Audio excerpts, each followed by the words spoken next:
Welcome to the Sunday preview for this Sunday, January 2nd, and Happy New Year to everyone. Yesterday we celebrated the Solemnity of Mary, the Mother of God, on Saturday. And this weekend, this Sunday, we have this great feast of the Epiphany, or the Three Kings. And we've got a reading that is taken from the visit of these three kings to Jesus in Bethlehem. It's from chapter 2 of St. Matthew's Gospel. When Jesus was born in Bethlehem of Judea, in the days of King Herod, behold, Magi from the east arrived in Jerusalem, saying, "Where is the newborn King of the Jews? We saw his star at its rising and have come to do him homage." When King Herod heard this, he was greatly troubled, and all Jerusalem with him. Assembling all the chief priests and the scribes of the people, he inquired of them where the Christ was to be born. They said, "In Bethlehem of Judea, for thus it has been written through the prophet, and you, Bethlehem, land of Judah, are by no means least among the rulers of Judah, since from you shall come a ruler, who is to shepherd my people Israel." Then Herod called the Magi secretly, and ascertained from them the time of the star's appearance. He sent them to Bethlehem and said, "Go and search diligently for the child. When you have found him, bring me word, that I too may go and do him homage." After their audience with the king, they set out. And behold, the star that they had seen at its rising preceded them, until it came and stopped over the place where the child was.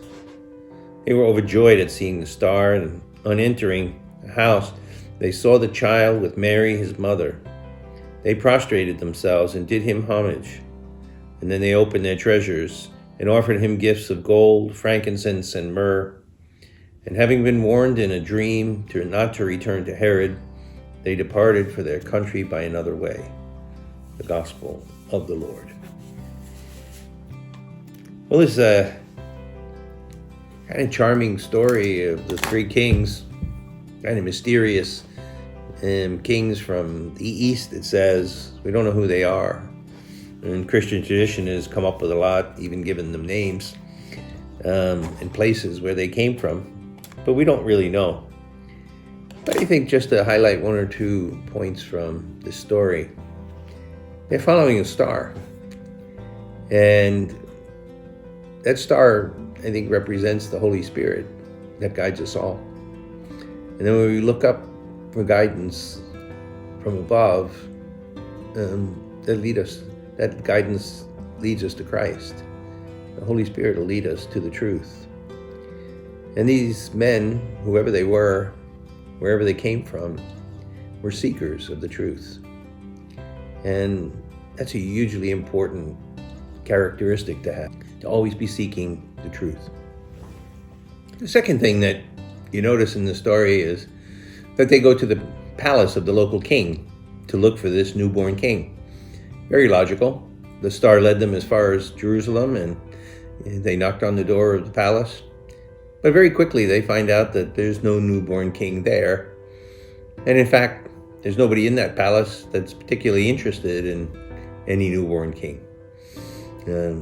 Herod, the local king, seems upset and anxious that there's word of a newborn king.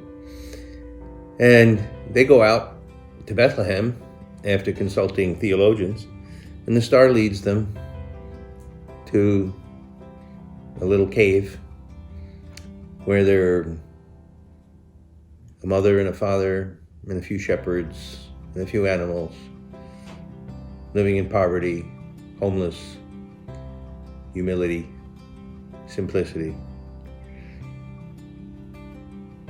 And what an impression that must have made on them, that there's a newborn king that's not living in richness and power, but comes in humility and simplicity.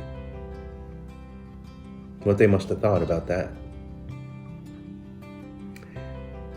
And then the third thing we might reflect on is the fact that these three kings, for whatever they were, they certainly weren't Jews. They were from some pagan religions for sure, far away, outside of the people of Israel. They weren't the chosen people. But that indicates to us that this newborn king is not just for the Jews, He's for everyone. That everyone's called to have a relationship with Christ. And even the powerful and the kings of the world are supposed to bend their knee before this newborn king. It means that everybody should follow Jesus Christ. It's not just for one little group of people or for one culture or one country. Everyone is saved through Jesus Christ. And that's the message of the Epiphany.